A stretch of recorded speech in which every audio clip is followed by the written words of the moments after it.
젖어있던 커튼을 걷어봐. 칙칙하고 구린내 나는 내 영혼을 살균 건조시키자. 구석구석에 쌓여있던 먼지를 털어내. 습하고 캐캐 묵은 것들은 바람에 모두 날려버리자. 이토록 화창한 날에 이토록 예쁜 그대와 손만 잡고 있을 순 없어.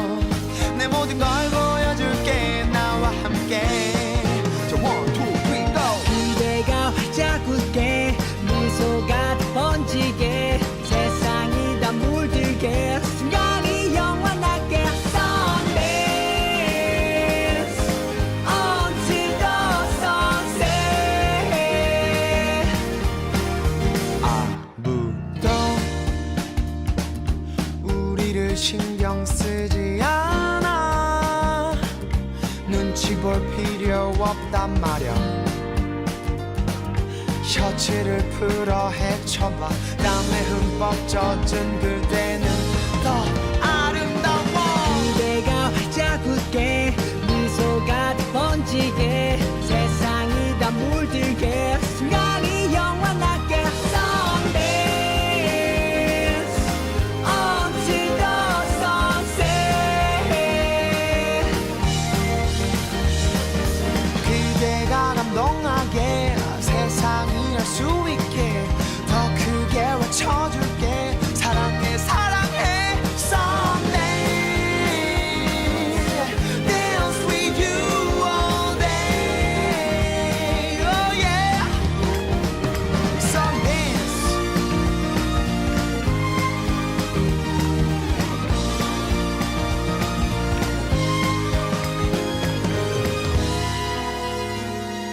그대가 활짝 웃게 미소가 다 번지게 세상이 다 물들게 순간이 영원하게 Someday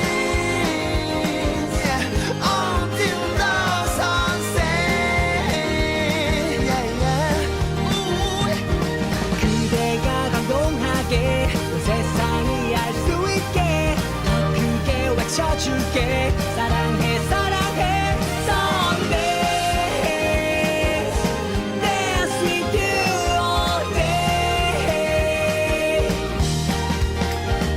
Sundance. Oh. Oh yeah.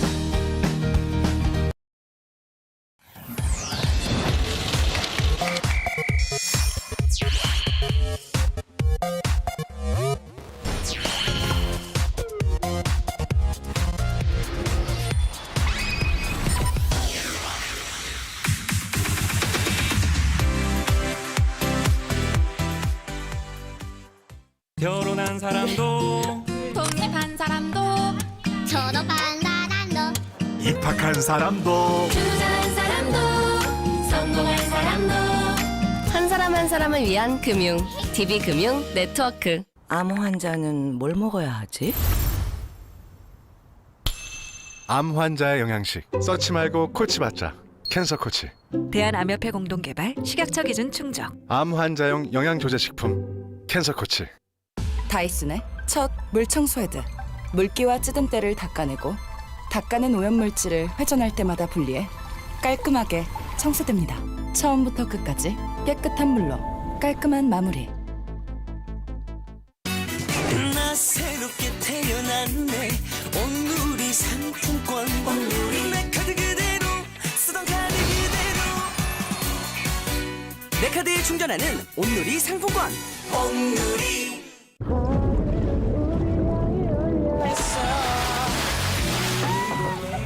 여름이 왔다. 마음껏 청량하자. 청량한 순간에 언제나 칠성사이다. 맥도날드 속초점엔 양용식 점장님과 함께하는 이상한 크루들이 있습니다. 한복 크루, 행복버거 크루, 이번엔 플로깅 크루. 왜 이런 일을 하고 계신 거죠? 크루들과 성장하는 곳이 되고 싶었어요. 지역사회를 위한 아이디어도 내고 즐겁게 일하다 보니 우리 매장이 주민들의 사랑을 받게 됐어요. 맥도날드를 우리 지역에 꼭 필요한 곳으로 만들고 싶어요. 더 좋은 나를 만나는 곳 배럴미 배럴 맥도날드.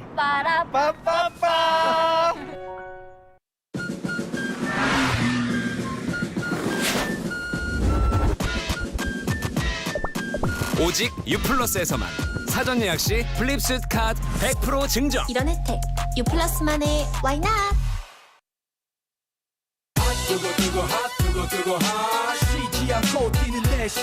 안녕하십니까.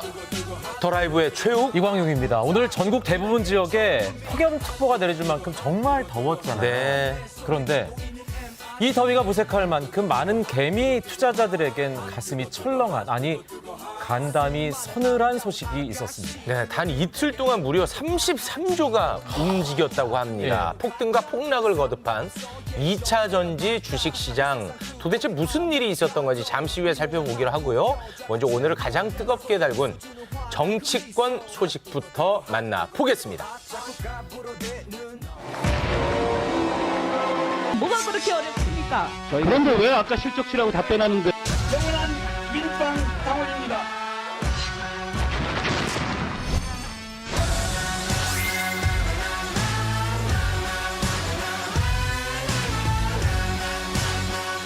때론 경기장 밖에서 볼 때 더 잘 보이는 것들이 있습니다. 국회와는 한 발짝 떨어져서 민심과는 한 발짝 가까운 곳에서 할 말은 하는 여의도 마이너리그.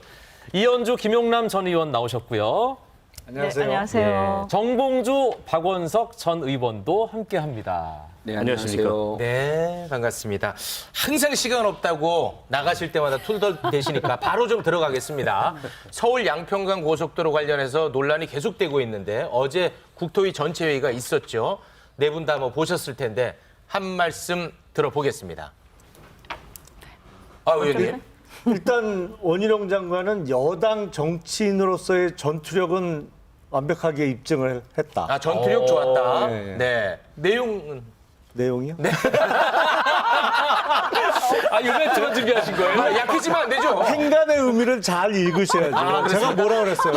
여당 정치인으로서의 전투력은 입증했다 그랬잖아요. 저 행간의 의미를 제가 설명을 드리면 장관은 여당 정치인이 아니잖아요. 그렇죠. 그러니까 장관으로서는 완전히 빵점이었죠, 어제.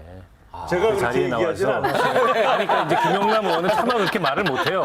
같은 진영에 있기 때문에. 제가 번역을 해드린 겁니다. 네.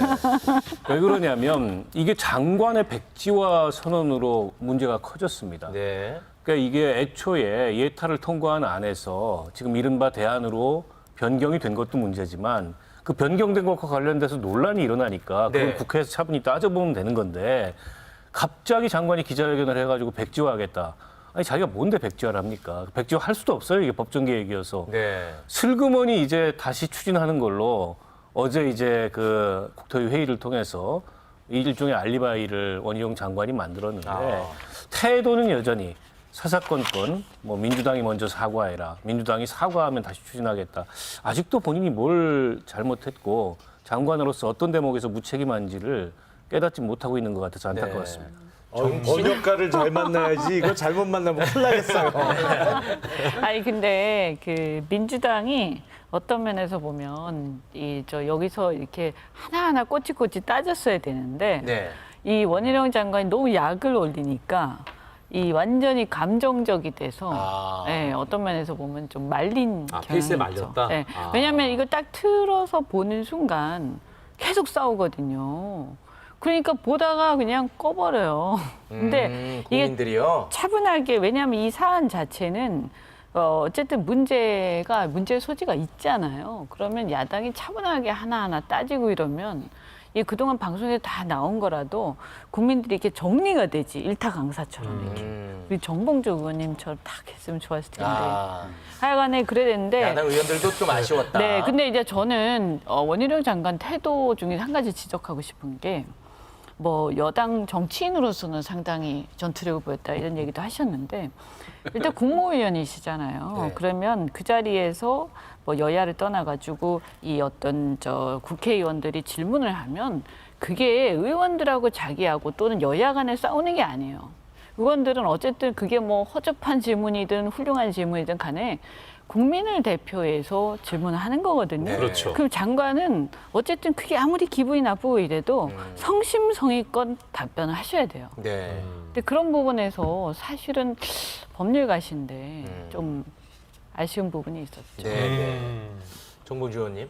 전체적으로 이제 보면 그 이 사안은 민주당보다도 민주당은 여기서 실정할 게 없잖아요.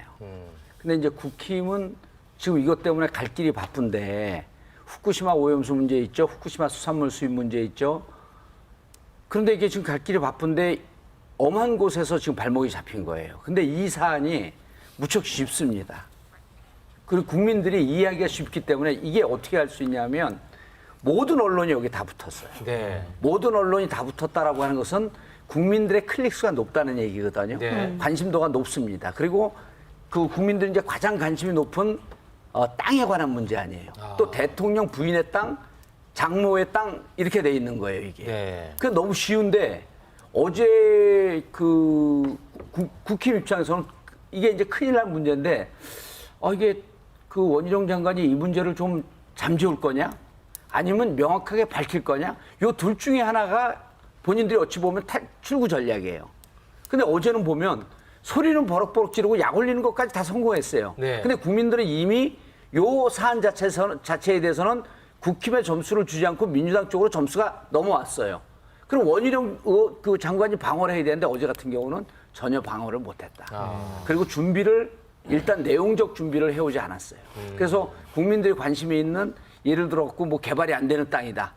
뭐 또 수변지구로 되어 있다. 네네. 그다음 뭐 BC 예비 타당성 조사에서 했고 본 타당성 조사에서도 했었다. 이런 몇 가지 쟁점들인데 이런 부분에 대해서 원희룡 장관이 하나도 준비를 못 해왔어요. 그래서 이제 보는 거는 사실은 그 이현주 의원 지적도 설득력이 있지만 국민들은 내용을 보기보다 느낌을 보는 거거든요. 어제의 내용을 보게 되면 원희룡 장관이 이런 말까지 우리가 안 하려는데 거짓말로 일관하는 듯한 느낌이 국민들에게 그대로 읽혔다. 네. 제가 보면요. 더불어민주당의 문제는 뭐냐면 상황을 객관적으로 못 보고 항상 정신승리로 끝을 내요. 네. 이 사안과 관련해서 뭘 국민들이 더불어민주당 쪽으로 넘어와요. 말씀대로 이 사안이 쉽다고 하면 네. 그리고 민주당에서 지금 국정조사를 추진하겠다는 그런 것 같습니다. 거예요. 네네. 그러면 민주당의 주장은 그거 아닙니까? 원안이 있었는데 대통령 선거 승리 이후에 압력을 행사해서 고속도로를 바꿨다. 네. 김건희 여사 일가의 땅이 있는 쪽으로 바꿨다는 거잖아요. 네. 그러면 이 정도 했으면 누가 압력을 행사했는지 아니면 위에서 압력을 행사했더라도 사실은 압력받고 노선 바꾸고 그 관여된 사람이 10명, 20명 이상 될 수밖에 없는 사안이거든요. 네. 누구 하나라도 지금은 내가 압력 받았다라는 양심 선언이 나오든지 아니면 뭐 중요한 문건을 하나 찾아내서 공개를 하든지 문재인 정부 시절에 최초의 환경부 블랙리스트 폭로했던 것처럼 뭘 들고 나와서 하든지 이 일은 절대 안 하면서 뭘 국민들께서 더불어민주당 쪽으로 넘어가요. 맨날 정신승리만 해. 잠깐만요. 요거는 제가 이제 조금 짧게. 네. 김용남 의원이 저렇게 하게 되면요. 네. 국힘 지지자나 국힘 의원들이 저 양반 출연 괜히 했다라고 이렇게 얘기를 해요. 왜요? 왜 그러냐면 네. 아니 또 혼자 저렇게 판단하시고 왜 그러냐면 김용남 의원이 이것과 관련된 여론조사를 하나도 안 보신 것 같아. 이게 뭐냐면요. 이것 갖고 물고 늘어지면 늘어질수록 국힘은 불리합니다. 네. 그러니까 잠깐만요. 그러니까 이거는 국힘이 그리고 지금 이런 거예요. 거짓말을 해놓고 실질적으로 상황을 만들어 놓고 나서 야 니네가 증거 못 잡으니까 우리가 문제 없는 것 아니야? 이렇게 얘기하는 건 똑같은 거거든요. 아니, 네. 잠깐만요. 잠깐만요. 좀 들으세요. 갈 길이 멉니다. 아니, 저희가 지금 볼 게 많아요. 다룰 게 많아. 좀 들으세요. 제 말씀은 국정조사 같이 거룩한 일을 본격적으로 추진하려면 적어도 구체적인 증거나 증인을 확보하고 알겠습니다. 자, 뒤에 또 이 얘기를 증인이나 증거가 간단하게 이런 거예요. 이런 거 간단하게 네. 지금 내라고 하고 그 국토부에다가 제출하라고 하고 예를 들어서 예타 이후에 바뀐 게 14건이라 그래요. 이거 자료 내라는 게 하나도 안 냅니다. 네. 그러면서 자료를 내지 않기 때문에 국정조사로 간다고 하는 건데 증거가 없으니 국정조사를 못 가겠다는 거거든요. 아니 김건희 씨 억울하잖아요. 국정조사 갖고 진실을 밝혀야죠. 이게 이 사안이 그 어쨌든 국힘이든 아니면 정부, 그러니까 대통령의 지지율을 굉장히 많이 떨어뜨렸죠. 그 사실인데. 근데 이제 중도층이 볼 때는 네. 그러면 이게 민주당이 이걸 잘 밝혀서 조목조목 이렇게 해서 뭔가 이렇게 시원하게 해야 되는데 그 아직 결정적 한방. 그런 게 있고 네. 그다음에 이제 아까 말씀하신 것처럼 누군가가 양심선을 하려면 네. 이게 야당이 앞으로 미래의 권력인 것 같다. 이런 확신이 좀 들어야. 야당이 믿음직스러워야 고발이 나올 수 있다. 내부 고발자가. 저는 사안의 성격상 의원님까지 하시게요? 시간이 없는데. 짧게 하겠습니다. 아니 이거 중요해요. 계속 들어봐요. 짧게. 사안의 의원님까지만 성격상 듣겠습니다. 이렇다고 봐요. 이게 무슨 무지막지한 압력을 넣어서 이런 차원의 문제라기보다도 저는 그 변경된 대안이 따져봐서 더 합리적인 아닐 수도 있어요. 네. 자, 그런데 여기는 중요한 전제가 있습니다. 이 문제를 해결하는 아주 단순한 그 해결 방법이기도 해요.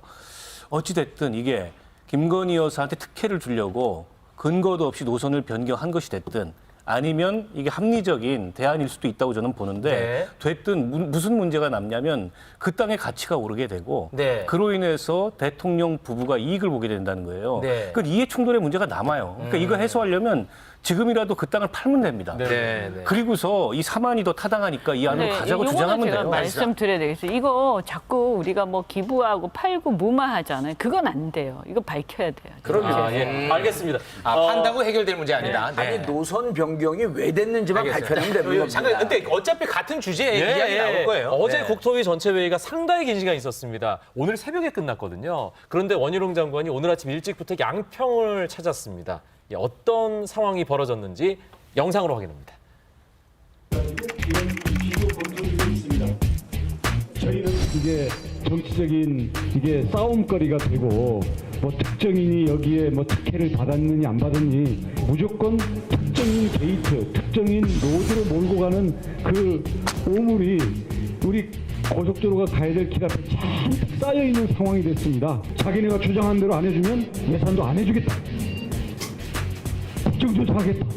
주민들께서 질문하시는 걸로 하겠습니다. 오늘 질문은 저는 주민인데 간담회 하신다라고 통보받은 적도 없고 내용도 모르고 저는 출근하다가 지금 기자들이 있어서 이게 뭐냐라고 해서 지금 이게 들어왔던 부분인데 이런 식으로 업무 처리는 하시면 안 됩니다. 오늘은 간담회도 아니고 이건 아무것도 아닙니다. 주민들은 그래요. 국민의힘이든지 민주당이든지 다 필요 없어요. 주민들 위해서 일해주시는 걸 원하는데 지금 오셔가지고 민주당 뭐 대돈 번다 이런 식으로 보면은 말씀하시는 것 자체가 저는 시간 낭비라는 생각이 들어서 또다시 한번 좀 불쾌하거든요. 저는 나이 72대로 강상민에서 이 나이 먹도록 살았고 그래서 저보다 강상민을 잘 알고 있는 사람은 별로 없습니다. 그래서 주장하건대 김건희 여사님 땅은 절대 특혜가 될 수 없다는 걸 저는 알고 있습니다. 그래서 제가 엉뚱한 생각도 가져왔습니다. 어떤 엉뚱한 생각이냐면 김건희 여사님 땅이 제가 일단 뭐 기획편 대목을 하고 있는데 악산인데 그거를 양평 군 고생했던 양평 군민한테 양평 구에다가 시사를 해줬으면 이런 엉뚱한 생각도 해봤습니다. 네. 그럼 얼마나 좋을까? 이런 생각도 해봤습니다. 네.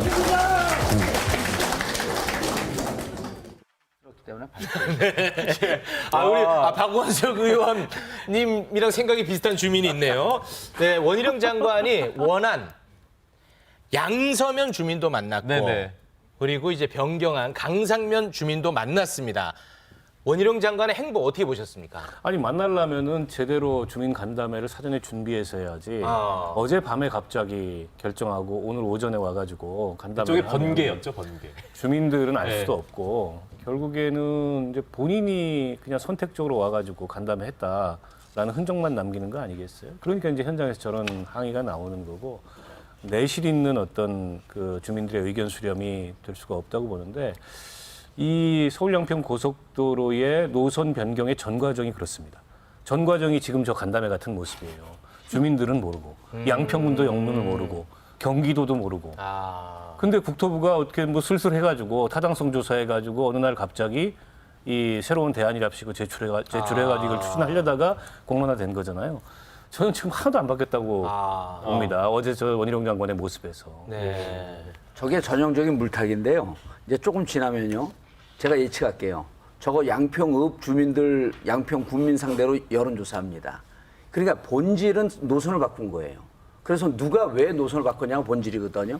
근데 조금 있다가 지금 양평 찾아간 게 아무 문제가 안 되는 게 이 고속도로 하는데 양평 주민들의 그 교통 해소는요. 전체 10%도 안 돼요.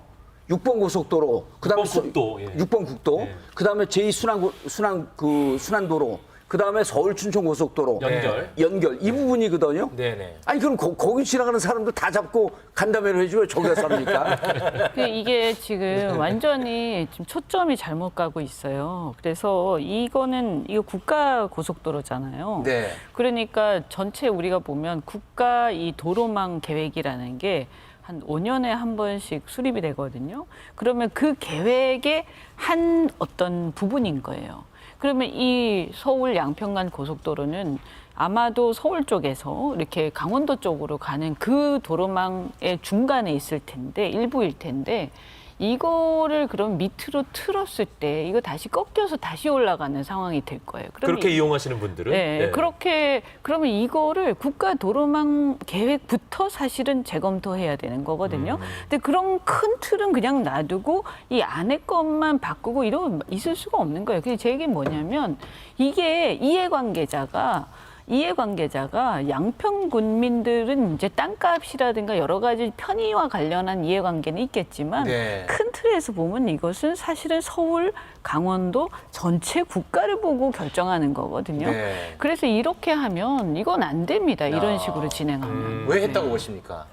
그러니까 이제 뭐냐면 이렇게 주민들의 어떤 이런 그 간담회를 통해서 주민들도 이렇게 원한다 이런 걸 보여주고 싶었을 것 같아요. 근데 사실은 이거는 주민들이 원한다 해가지고 할 것도 아니고요. 그다음에 실제로 그럴 것 같았으면 처음부터 그렇게 쭉 해왔었어야지. 처음에 안 했잖아요. 그렇게. 그러니까 간담회를 개최한 가장 큰 이유는 서울 양평 고속도로는 한다죠.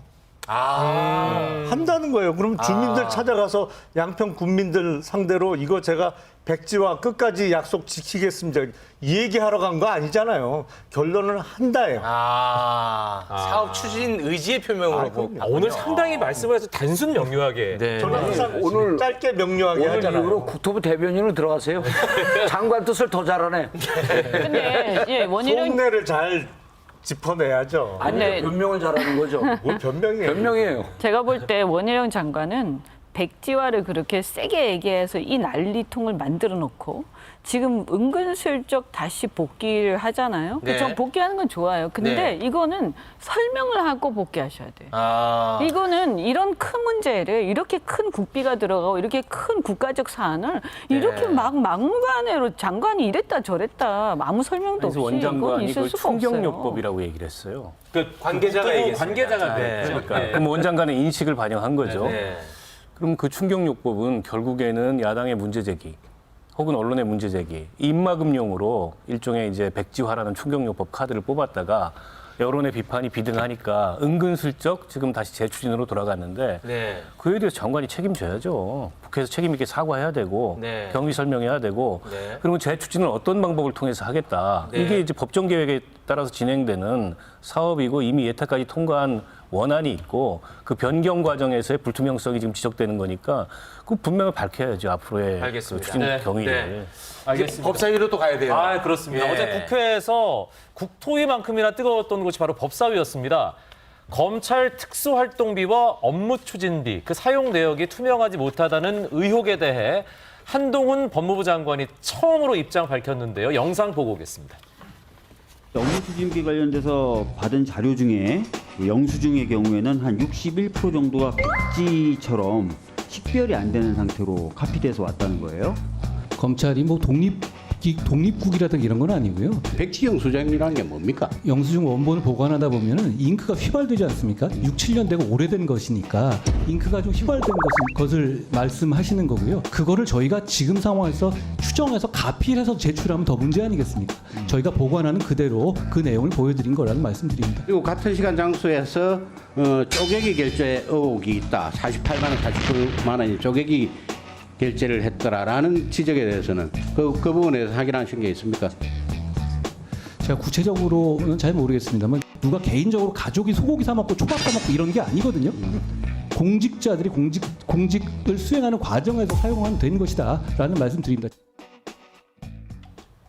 네. 자, 검찰 특활비 이슈는 잠시 후에 저희가 다루도록 하고 먼저 증빙 자료가 꼭 필요한 업무 추진비 이야기부터 나눌 텐데요. 네네.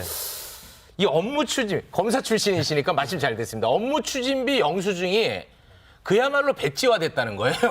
이게 안 보인다는 거예요. 그래서 60% 정도가 백지. 예, 네. 한동훈 장관이 이게 휘발됐다, 잉크가. 아니, 제가 검사할 때는 네. 업무 추진비도 현찰로 받았어요. 근데 그 이후에 이제 카드가 발급이 됐죠. 네. 그래서 카드가 이제 크린 카드라고 그래서 조건이 까다로워요. 그러니까 뭐 어디 유흥업소 이런 데는 아예 결제가 안 되고, 그리고 50만 원 이상은 또 결제가 안 되고, 그래서 그 카드를 사용하도록 바뀌었는데, 제가 법무법인 개업하면서 법인 카드를 제가 한동안 보관을 했거든요. 근데 나중에 보니까 저희 회계하는 여직원이 그거 필요 없다 그래서 요새는 보관 안 하는데, 정말로 카드 영수증 그게요 흐릿하게 지워집니다. 그럴 수 시간이 있습니다. 오래되면 제가 그 여러 번 봤어요. 네네. 그래서 그 얘기는 뭐 없는 얘기를 꾸며낸 것 같지는 않아요. 그 아마 몇 년 지난 카드 영수증을 갖고 있는 분이 있으면 발견하실 수 있을 거예요. 네네. 정말 그게 흐릿해서 네네. 금액이고 뭐고 잘 안 보여요. 네. 그래서 아주 올바른 해명이었다 이렇게 보신다는 거죠? 아니 올바르라기보다 그냥 사실대로 얘기한 사실대로 거예요. 이야기한 거. 그럴 수 있다. 아니 그래서 검찰에서 뭐 그거를 정보공개 청구를 했던 시민단체에서 그러면 원본을 보여달라. 이게 원본을 한번 카피하는 과정에서 더 흐려질 수 있기 때문에. 근데 그건 지금 법무부가 거부하고 있고, 그리고 카드사 전산 기록에는 다 남아 있습니다. 그러면 그 전산 기록을 보여주면 될 거 아니냐. 근데 그건 또 거부하고 있어요. 그래서 이거는 일종의 이제 검증 방해인 거죠. 물론 지금 김용남 의원이 얘기하는 것처럼 일부는 그게 휘발돼 가지고 안 보일 수 있습니다. 네. 그러나 이걸 정말 법무부가 떳떳하게 그 검증에 응하고자 한 생각이 있다면 카드사 전산 기록을 뽑아서 줄 수도 있고 네. 원본을 보여주고 열람해주고 네. 그걸 대조할 수도 있는데 다 그런 거 다 숨기고 싶은 거죠. 그렇기 때문에 저는 저런 변명이 나온다고 그 봅니다. 전산 기록을 보여주는 것은 의무입니까? 의무는 아니에요. 의무는 아닌데 이 검증에 법무부가 협조하고 저 업무 추진비 사용의 투명성을 증명하려면 그런 방법은 얼마든지 있는데 네. 마치 유일한 방법이 있는데 그 유일한 방법이 불가능하다라고 지금 한동훈 장관이 주장하는 것 같아서 반론을 말씀드리는 거예요. 네. 아니, 근데 지금 저게- 옛날처럼 업무 추진비가 현금으로 지급되면 모르는데 요새는 다 카드로 네네네. 발급되면서 그 카드에 까다로운 제약 조건이 많이 붙어 있어서 카드 사용과 관련해서 어떠한 근데 제약 비리가 조건은 있기는 붙어 있는데 어려워요. 카드를 갖다가 부정 사용은 못 하죠. 10시 이후에는 못 하고 뭐 있습니다. 유흥업소에서 못 쓰고. 얼마 근데 이상 한 번에 이번에 못 쓰고. 공개를 할 때 특이한 게 법원 판결의 취지하고는 다르게 법원 판결에서는 개인이 식별되는 정보는 가리라 그랬는데 그 상호는 개인 식별이 아니거든요. 네. 어떤 음식점인지 그 간판에도 나와 있는데 네네네. 그리고 결제한 시각 이런 걸 왜 가리는지 모르겠어요. 그거는 저는 판결의 취지도 왜곡한 거예요. 이렇게 지금 법무부는 검증에 별로 응할 생각이 없어요. 아니 그러니까 요 그 영수증이 이제 지금 김용남 의원이 얘기했듯이 요즘 영수증 증빙하는데 영수증을 첨부할 필요가 없어요. 왜냐하면 나중에 카드사에서 그게 결제 내역이 다 나오기 때문에 나오죠. 네. 그러니까 지금 이제 여기에서 보면은 재밌는 게 그 잉크가 다 날라갔다는 거거든요. 네. 그 원본 달라니까 원본 안 주고 그다음에 카드사 확인하려고 했더니 그것도 안 하고 있는데 자 이 카드 내용 날라간 게요. 구내식당에서 한 건 안 날라갔습니다. 근데 외부에서 쓴 거는 날라갔어요. 같은 이상하잖아요. 시기인데. 같은 시기인데. 네. 그럼 외부에서 쓰는 건 잉크가 어디 이상한 데서 수입한 거고 구내식당 건 정확한 잉크입니까? 이런 등등의 내용이 있으니까 수상해서 확인하려고 하는 건데 저는 한동훈 장관이 산을 또 키우고 있다고 봐요. 이게 제2의 원희룡 장관 되는 주목을 꼴이에요. 주목을 그러니까 받게 돼. 주목을. 이거를요. 이거를 본인들이 이 업무 추진비가 사용된 부분에 대해서 좀 부적절한 부분이 있다라고 하는 것을 인정하고 넘어가면 되는 내용들이거든요. 그럼 그 이후로 넘어가는데 요거 자체에 대해서 국민들이 처음에 별로 이거 보도 나온 지 오래됐어요. 한 3주쯤 됐습니다. 맞습니다. 관심이 없었는데 어제 법사위 상임위 전체회의에서 해명으로 인해서 네. 관심이 더 커진 거예요. 그렇게 보시면. 그러니까 이런 부분이 이거 우리가 구분한 게 아니라 일반인들이 구내 식당은 왜 안 지어지는데 외부에서 쓴 건 왜 지어졌지? 시간이 왜 없지? 뭘 가린 거지? 근데 결국 이게 나중에라도 수사가 들어가게 되면 모든 게 다 나올 수밖에 없습니다. 네. 그 참 이거 그냥 여기다 전산화 돼 있잖아요. 네, 그 저 카드사이도 다 있고 그러면 이거 좀 협조하겠습니다. 네. 예, 이렇게 해서 다시 좀 드리겠습니다. 네. 한번 알아보겠습니다. 보통은 그렇게 대답하거든요. 좀 알아보겠습니다. 한번 확인해 보겠습니다. 네. 검사 마음 잘하시니까 왜 이렇게 협조를 안 한다고 보십니까? 검사 마음 제일 잘하실 거 아닙니까? 협조를 왜 안 한다고 보십니까? 억울하면 더 협조를 할 것 같은데요. 아니 한동훈 장관 입장에서는 협조를 충분히 했다라고 생각을 하는 거죠. 근데 일부는 정말 오래돼서 안 보이는 부분이 있는 거고. 그거 변명하지 마세요. 앞서 말씀드린 대로 법인카드 사용과 관련해서 무슨 큰 잘못이 있기는 애초에 시스템상 불가능해요. 이럴 때 딱 내면은 네. 공격했던 사람들이 민망해질 수 있잖아요. 이게 제가 만약 그렇다면. 네. 근데 무슨 꼬투리를 또 잡을지는 모르겠어요. 아니 업주카드는요 쓸 때가 아까도 두 분이 말씀했지만 제한되어 있기 때문에 이건 내면은 이 정도로 가릴 정도로 부적절하게 썼다? 문제가 될 수가 있는 거죠.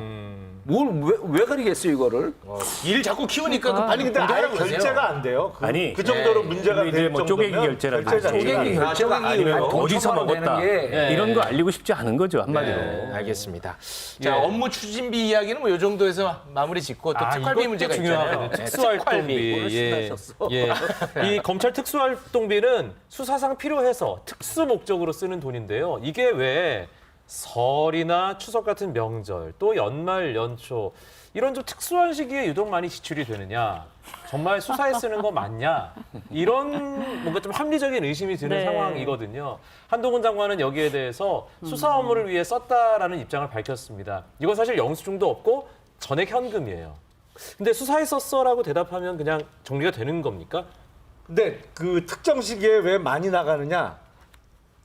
특활비를요 선불로 받는 경우는 거의 없습니다. 그러니까 이게 수사비에 써야 되잖아요. 예. 근데 수사하는 검사 입장에서는 대검에서 내려오는 특활비를 미리 요청해서 선불로 받아 놓잖아요. 수사가 성공할지 실패할지 알 수가 없잖아요. 너무 부담돼서 그렇게는 안 받아요. 그래서 일단 자기 돈 쓰고 성공해서 사비를 쓴다고요? 실패하면 안 받습니까 특활비? 그래서 저도 처음 수사 들었는데. 성과가 잘 나오면 네. 사실은 특활비가 나중에 후불 형태로 나오는 그래요? 경우가 대부분. 이거 그러니까 사비를 쓰는 거예요, 먼저? 아니 오늘 산을 너무 키우네. 저도 처음 들은 얘기야 이게 진짜. 이 특활비의 문제점을 정확히 인정해 주는데 특활비라 쓰고 성과급이라고 읽어야 될 것 성과급으로 주는 거잖아요. 이 기밀 수사에 쓰여야 될 비용을 아니, 게다가 비용 보전이지. 지금 비용 보전이야. 2018년 2월하고 9월에 이 특활비를 서울중앙지검에서 그때 굉장히 특정한 날짜에 많이 쓴 걸로 나오는데 설 직전, 추석 직전이에요. 결국에는 특활비는 기밀 수사에 쓰여야 될 돈인데 네. 그거를 이제 떡값으로 지급했다.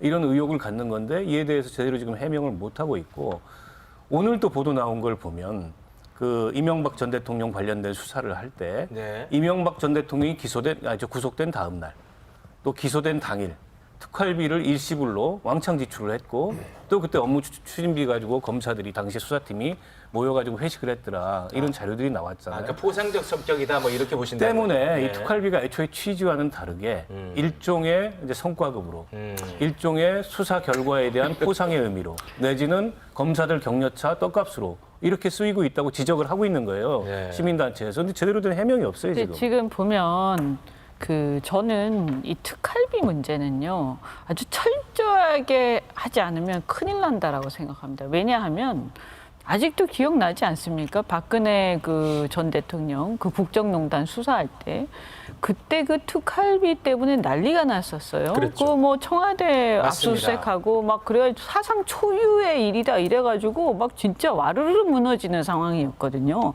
근데 그때 국민들이 깜짝 놀라서 왜냐면 그 전에 특활비 다 있었거든요. 그런데 그걸 다 샅샅이 이잡듯이 뒤져가지고 그것을 끝까지 다 기소하고 처벌하는 걸 보면서 와 대단하다 저 사람들. 그래서 영웅이 된 거예요. 국민적 영웅. 그것이 지금 집권의 하나의 토대가 된 겁니다. 그래서 지금 이 문제는요. 사실은 우리가 그 전으로 거슬러 올라가서 그 전 같았으면 대충 이렇게 해도 다 이해할 거예요. 근데 지금은 그 이후에 정권을 잡았고 그 이후에 상당한 시간이 지났어요. 그래서 네. 이제는 국민들이요. 하나도 용서하지 않습니다. 네.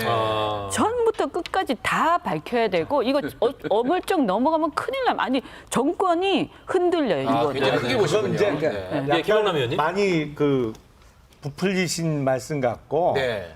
아니 국민들의 특활비는 마음을 사실은 얘기하는 거지. 영수증 첨부를 요구하지 않죠. 네. 왜냐하면 영수증을 받을 수 없는 곳에 많이 사용하기 때문에 그렇습니다. 예를 들어서 정보비나 첩보비로 예를 들어서 그런 거예요. 길거리에서 노점상 하시는 분들 아니면 뭐 구두 닦는 분한테도 평소에 밥 사고 술 사고 뭐 용돈도 좀 주면서 정보 많이 얻거든요. 수사에 필요한. 아, 그럼요. 예. 근데 그 양반들한테 영수증 달라고 할 수는 없잖아요. 그런 것도 있고 마약 수사를 할 때 마약 구매를 하겠다고 네. 접근해서 네네. 사실은 마약 판매책을 검거하는 데도 많이 쓰거든요. 네네. 영수증을 도저히 받을 수 없는 용도가 많아요. 네. 그런 것도 있고 또 약간의 포상 성격은 제 경험에 의하면 어디 단속을 하면 수십 명을 모아갖고 팀을 짭니다. 그리고 활동비를 미리 제 돈으로 줘요. 그래서 단속 성과가 나오면 네. 그거를 수사 성과를 보고하면서 뭐 이렇게 하면 뭐 많이 들었겠네 그러면서 이제 그렇게 가시면 안 돼요. 대검에서 이렇게 좀 그렇게 활동비가 하시면- 내려오죠. 그거 업무 추진비로 하시면 되잖아요. 그거는. 업무 추진비로 다 해결 못해요. 아니, 그 근데 돈이 모자라요. 김영남 의원이 그 지금 한동훈 장관을 디펜스하고 법무부 윤석열 대통령 디펜스가 아닌데? 하면서 하는 척하면서 결국은 한동훈 장관을 완전히 나락으로 그렇게 하시면 안 될 것 보세요. 같은데. 지금 특활비가 아까 마약 수사라든지 그러니까 기밀 수사, 그다음 비공개 수사 네, 네. 이런 데 쓰라고 준 거예요. 근데 지금 많은 분들이 얘기하고 지금 나온 게 2월 달에 명절 때 나눠준 듯한 흔적이 있다는 거 아닙니까? 자, 들어보세요 좀. 그거 어디서 배운 버릇이 말씀하세요. 툭툭 들어. 어디서 꼰대질이세요? 꼰대질이 아니라 검찰 출신이었습니다. 말씀하세요. 시간이 없어요. 내용에 집중해야 됩니다. 2월 9월에 됐잖아요. 그다음에 이명박 대통령이 3월 23일 날 기소된 날 3,900만 원, 4,900만 원 이렇게 뭉칫돈이 나가요. 그러면은 검사들이 보기에 뭐가 우려가 되냐면 이거 특수수사에 쓰이지도 않았네. 또 하나는 검사들이 위에서 어느 수사에 우리가 치중을 해야 되는지 윗선의 눈치를 보면서 수사를 하는 거예요. 그러니까 아주 공개적이고 공정한 이런 수사가 되는 게 아니고 야 이번에 그 MB 수사한 그 팀들 포상금 받았대. 그래? 앞으로 검찰 우리가 수사할 때는 저 입맛에 맞는 수사 가야 되지 않겠어? 이런 용도로 설명을 드릴게요. 설명 들을 필요 네. 없어요. 설명을 좀 들어보세요. 원래 한동훈 장관 곤란하게 생겼어. 김영남 의원 때문에. 자, 김영남 의원님. 특활비를 대검에 있는 총장이나 서울중앙검사장이 매일 특활비를 결제하지 않습니다. 네. 그러니까 쭉 모았다가 그러면 명절 전에 나가면 어차피 1년에 몇 차례에 좀 나눠서 목돈이 나갈 수밖에 없어요. 그걸 매일매일 총장이나 검사장이 결제할 수가 없잖아요. 점점 위험해지네. 특수활동비를. 근데 이거는요, 제가 이렇게 들어보면 검찰 쪽에 이제 설명 내지 해명 뭐 이런 것들이 또 들어보면 끄덕끄덕 할 때도 있어요. 근데 문제는 뭐냐 하면 그렇게 생각하면 안 된다는 거, 이제. 그렇죠. 그 뭐냐면 논리 좋아요. 집권의 근간이 됐단 말이에요. 그래서 그렇게 하면 이게 지금 우리끼리는 이해될 수 있어도 그럼 그때 국정농단 해가지고 감옥 가고 탄핵되고 한 사람들은 얼마나 억울하겠어요. 지금 이 자, 논란이 박원석 의원님 벌어지는 말씀까지만 듣고 지금 이 끝내겠습니다. 논란이 예. 벌어지는 특활비 공개 내역이 윤석열 대통령이 중앙지검장 시절에 썼던 특활비가 공개된 이후에 논란이 벌어지는 거예요. 검찰총장 시절에 썼던 특활비는 아직 공개가 안 됐습니다. 공개가 안 됐죠. 그게 31일 날 공개가 돼요. 그럼 그 결과를 보고서 또 한 번 이제 2차 논란이 저는 발생할 텐데 이원지 의원님 말씀대로 이분들이 지난 정권 국정농단으로 사람들 뭐 감옥 보내고 할 때 뭐 국정원 특활비부터 시작해서 이 문제를 아주 철저하게 수사를 했거든요.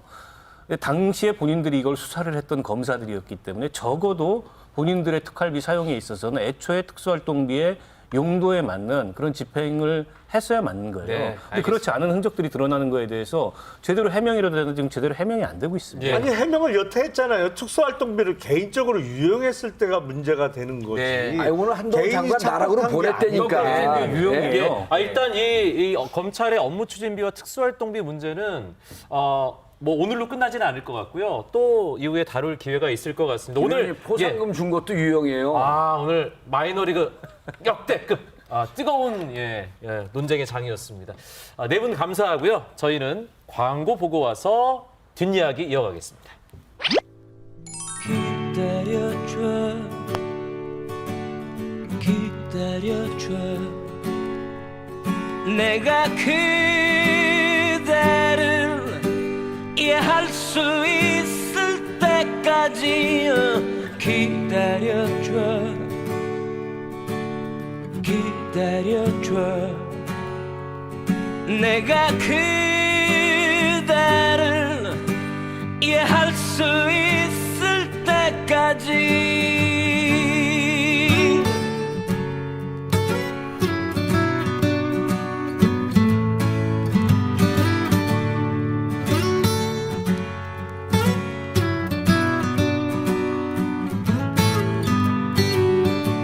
난 아직 그대를 이해하지 못하기에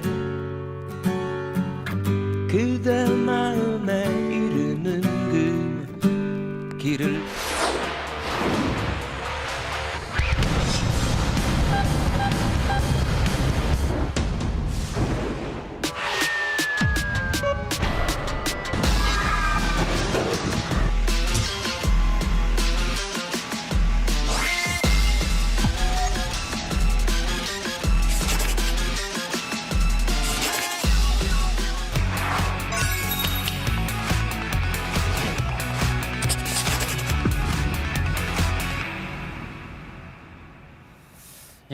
지금 저희가 준비한 영상 보면서 한숨 쉬시는 분들 좀 계셨을 수도 있습니다. 요 며칠 증시 흐름이 심상치 않습니다. 코스닥 대장주가 연이틀 폭락하면서 시장이 패닉에 빠졌는데요.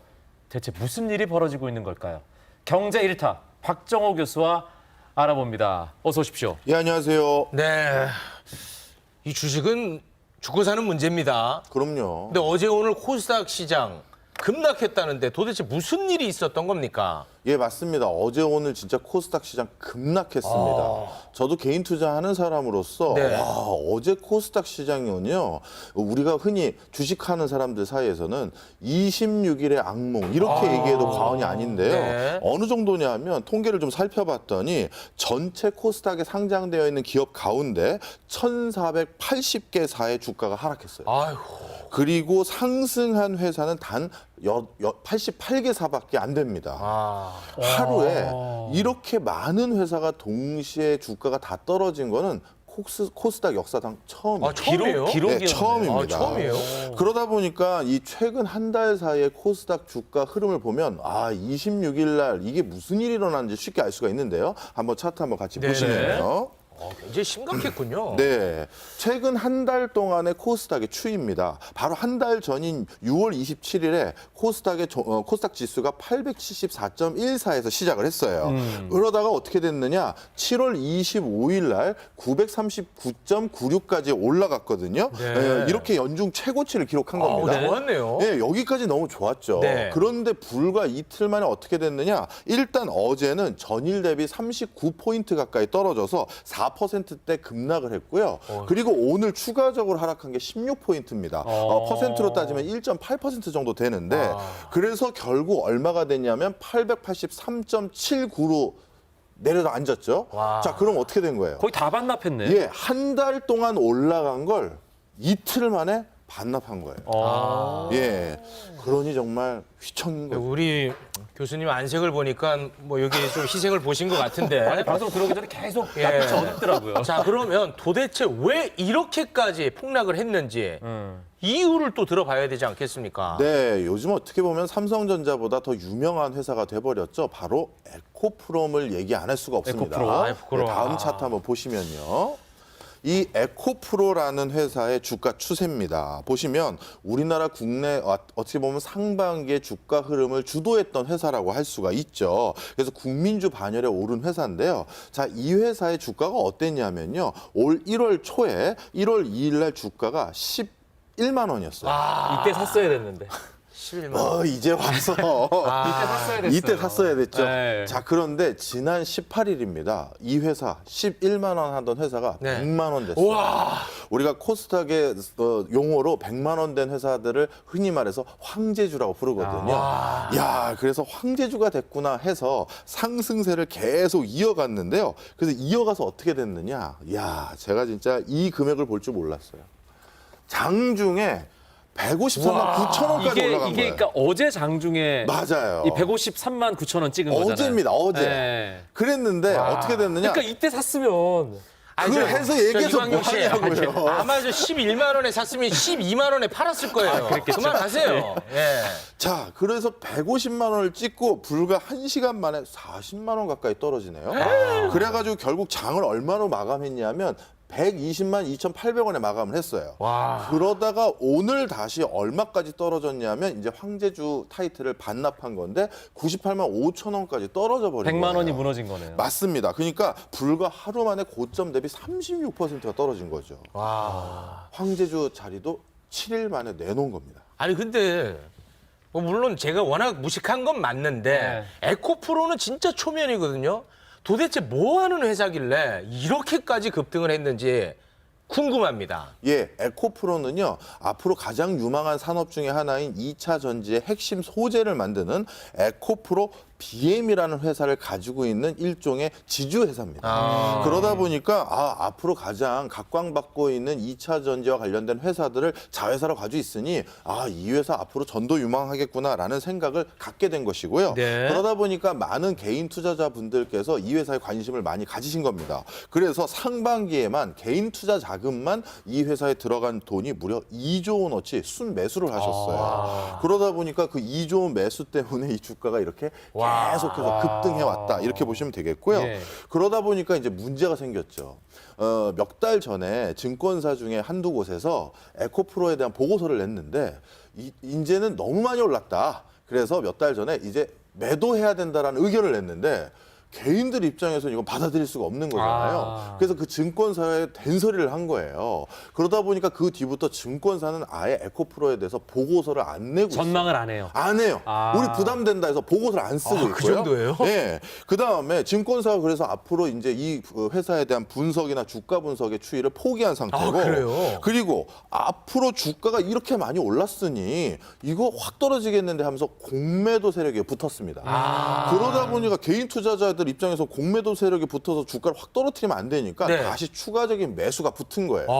그래서 지금은 공매도를 대항하기 위한 개미 세력들이 추가적인 매수하고 다시 공매도는 더 많은 또아리를 트고 있고 이런 상황이 지금 계속 반복되면서 여기까지 온 거다. 이렇게 보시면 됩니다. 근데 솔직히 우리 교수님도 이렇게까지 떨어질 줄 몰랐죠. 제가 어느 라디오 방송에서 한 68만 원쯤 됐었을 때 이 에코프로 전망해달라고 부르셨었어요. 네네네. 근데 결국 안 갔어요. 못 갔어요. 일정이 안 맞아서. 근데 그때 68만 원 때 저는 이제 많이 올라온 것 같습니다. 얘기할 뻔했는데. 그래서 은퇴해요. 그래서 끝났어. 그래서 오늘 못 나왔지. 예. 저는 사실 어제 떨어질 줄 알았던 게 제가 들어가고 싶더라니까. 그러면 떨어지거든요. 맞아. 그럼 떨어지는 거예요. 사면 떨어지는 거. 그렇습니다. 이 폭락 사태 우리 전문가의 관점으로 봤을 때 어떻게 보고 있습니까? 이 폭락 사태 자체를. 사실 단기간에 한 회사의 주가가 이렇게 급등한다는 것은 2차 전지 산업 자체에 대한 무슨 문제가 생긴 게 아니고요. 또 이 회사도 지금 이 회사가 단기간에 뭐 문제가 크게 생기고 그런 게 없거든요. 없어요? 이렇게 단기간에 급등한 것은 사실 산업이나 경제나 이 회사 자체의 문제가 아니라 철저히 투자자들의 투자 심리가 많이 발현된 겁니다.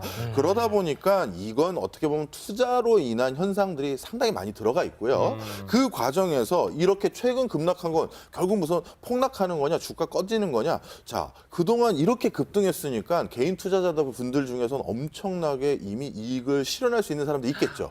그분들이 이제 차익 실현하기 시작한 거예요.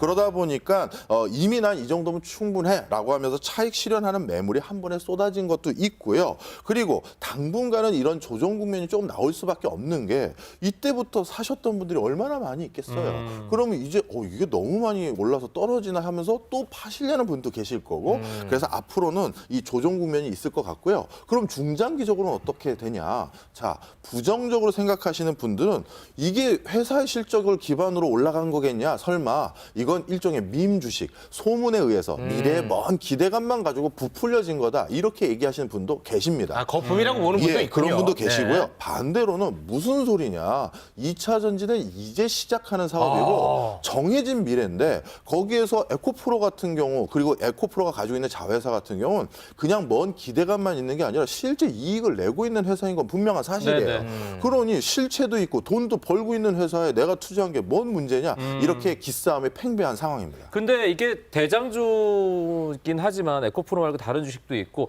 사실 제일 궁금한 게 2차 전지가 뭐기에 이렇게 사람들이 여기 열광하는 거예요? 맞아요. 요즘 이거 사시고 나서 저한테 물어보신 분도 계세요. 네. 근데 2차 아니, 전지가 이거 사고 뭐야? 물어봐요? 아이고, 그분은 저보다 더 하시네. 자, 좀 설명을 해드리면 네. 전지는 쉽게 얘기해서 에너지를 저장하는 장치를 말하잖아요. 그렇습니다. 그 전지는 크게 두 가지로 나눕니다. 1차 전지와 2차 전지인데요. 1차 전지는 우리 쉽게 얘기해서 쓰다 버려는 쓰고 나서 버리는 건전지 생각하시면 돼요. 그걸 1차 전지라고. 1차 전지요. 예. 그리고 2차 전지는 쓰고 버리는 게 아니라 다시 충전해서 계속 사용할 수 있는 우리가 흔히 배터리라고 부르는 그거를 2차 전지라고 부른다. 이렇게 보시면 되겠고요. 예. 사실 2차 전지 기술은 1990년대부터 이미 발달을 계속 해왔습니다. 그리고 그 이전에는 아예 원천 기술은 1900년대 초반부터 있었어요. 그런데 요즘 가장 각광받고 있는 2차 전지의 유형은 리튬이온 배터리 많이 들어보셨죠? 네. 그게 2차 전지다 생각하시면 지금 됩니다. 스튜디오에도 많지 않아요? 맞아요. 사실 2차 전지가 앞으로도 더 많이 쓰일 게요. 다음 차트를 한번 보시면요. 네네. 지금 2차 전지가 많이 쓰이기도 하지만 앞으로는 모든 게 배터리의 세상 이렇게 얘기해도 과언이 아니에요. 여기 계신 분들도 주로 일상생활에서 충전해서 쓰는 거 뭐 있으세요? 일단 스마트폰, 네. 노트북. 그렇죠. 일단 두 개가 대표. 청소기, 그렇죠. 그러면 한번 볼까요? 지금 말씀해 주신 것들은 대부분 소형에 해당되는데요. 네. 자, 이 소형만 하더라도요. 추가적으로 우리가 요즘 충전해서 쓰는 게 점점 늘고 있어요. 무선 이어폰. 그다음에 스마트워치, 그리고 전기 자동차나 전동 퀵보드. 요즘 다 충전해서 쓰는 거죠. 그러네요. 그다음에 이게 요즘 대박입니다. 중형 배터리 시장인데요. 바로 전기차. 자동차죠. 네, 전기차. 이 전 세계 돌아다니는 자동차 중에서 전기 자동차는 이제 5% 수준밖에 안 돼요. 네. 그럼 앞으로 이 시장이 얼마나 무궁무진하다. 커지겠으며 그리고 이 자동차에 들어가는 배터리 용량이라는 것은 우리 들고 있는 스마트폰 용량의 6만 배에서 10만 배나 돼요. 그러니 여기에 들어갈 2차 전지 관련한 회사의 발주가 얼마나 많겠습니까? 근데 대형이 또 있어요? 있습니다. 이 정도면 대형이라고 생각해요. 아니네요. 이게 또 있어요? 중형이고요. 대형에 해당되는 대형이 것은 뭐예요? 바로 이건 좀 처음 보실 수 있으실 텐데 뭐죠? ESS라는 겁니다. 쉽게 얘기해서 초대형 보조 배터리 생각하시면 되는데요. 이제 앞으로는 신재생 에너지라고 해서 태양광과 풍력이 인기잖아요. 근데 이 태양광과 풍력은 햇빛 잘 들고 바람 잘 불 때 전력을 많이 생산했다가 그걸 어디다 저장했다가 햇빛 안 비치고 바람 안 불 때 써야 되잖아요. 바로 이런 신재생 에너지의 대용량 배터리, 그게 ESS ESS라는 겁니다. 이 시장도 이제 얼마나 커지겠어요. 그러다 보니까 이제 미래 사회는 배터리 없이는 돌아가지 않는 세상. 네. 바로 이래서 많은 분들이 이 시장에 관심을 두고 투자를 하시는 것이죠. 그렇군요. 그렇게 2차 중요한 전지, 시장인데. 배터리 이거 중요한 시장. 대한민국이 이거 잡아야 됩니다. 먹어야죠. 반도체 잡았잖아요. 예. 자, 그러면 이 시장이 얼마나 네. 여러 산업들이 요거는 건너뛸까요? 예. 요거 네. 네. 뭐 봐도 모르겠으니까 건너뛰고요. 너무 어려워요. 예. 항상 전 시간이 부족해요. 자, 설명을 드리겠습니다. 이제 안 잡아도 돼요. 예. 이 2차 전지 관련해서 전 세계적으로 지금 크게 세 국가가 모든 시장을 꽉 잡고 있어요. 한국, 일본, 중국 이 세 국가가 2차 전지 시장의 시장 점유율 90%를 잡고 있습니다. 그래요? 예. 그런데 지난해 산업연구원에서 발표한 보고서를 바탕으로 제가 구성을 좀 해왔는데요. 이 세 국가들 중에서 지금까지는 일단 이 2차 전지 분야에서 경쟁력 1등으로 평가받는 국가가 일단 어디냐? 어딜 것 같으세요? 안타깝게도 중국입니다. 점수가 나와 있네요. 점수가 여기. 나와 있어요. 예. 이 점수는 어떻게 산출된 거냐면 기술 개발, 설계, 생산, 수요, 조달 이 품목을 바탕으로 점수를 매긴 건데요. 중국이 95.5로 1등이고 한국이 86.3, 일본이 3등입니다. 자, 그런데 이 과정에서 어떤 일이 생기기 시작했느냐? 일본이 슬슬 주목도, 관심도가 떨어지기 시작하네요. 아유, 예. 너무 좋아하신다. 네. 그 이유가 바로 중국 때문입니다. 이 중국이 워낙 내수 수요가 커요. 아, 시장이 워낙 커요. 전 세계 전기 자동차 시장의 50%가 중국이에요.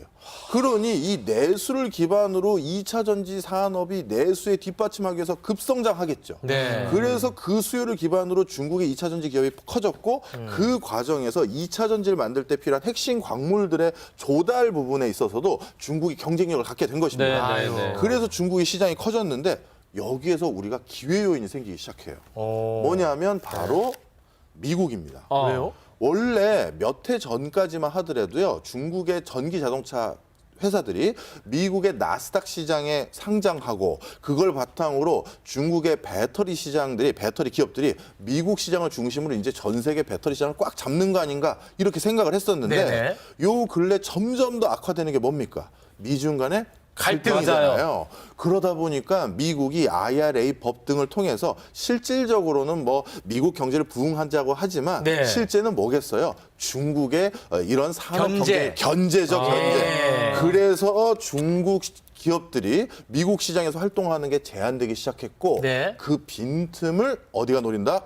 바로 우리가 들어가기 시작한 거예요. 그러다 보니까 이제 전 세계 자동차 시장에서 제일 큰 시장인 미국에서 네. 한국의 2차 전지 회사들이 중국 걱정 없이 조금 더 활기를 필 수 있지 않을까 이런 기대감도 있는 게 사실입니다. 대한민국의 2차 전지 기대를 좀 해봐도 된다. 이렇게 좀 장밋빛으로 저는 읽었는데. 그러면 다시 들어가면 되는 들어갑니다. 요 내일. 네? 2차 전지. 2차 전지주 들어가면 되는 거. 자, 이렇게 보시죠. 2차 전지는 분명 정해진 미래이고 앞으로 유망한 산업은 분명합니다. 그런데 앞서서도 말씀드렸지만 6개월 동안 10만 원 하던 주식이 150만 원이 된다? 아, 이거는 조금 너무 과한 거 아닌가라는 걱정도 있잖아요. 네네. 그래서 분명 앞으로 유망한 산업이지만 적정 주가인지는 보면서 네. 찬찬히 검토하고 투자하시길 권해드리고 싶어요. 알아서 해라. 네.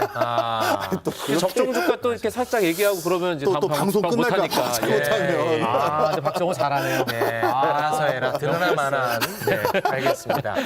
여기서 보내드리겠습니다. 네. 박정호 일타강사님 고맙습니다. 고맙습니다. 예. 7월 27일 목요일의 더 라이브 저희는 여기서 인사드리겠습니다. 저희는 다음 주에 다시 돌아오겠습니다. 함께해 주신 여러분 고맙습니다. 고맙습니다.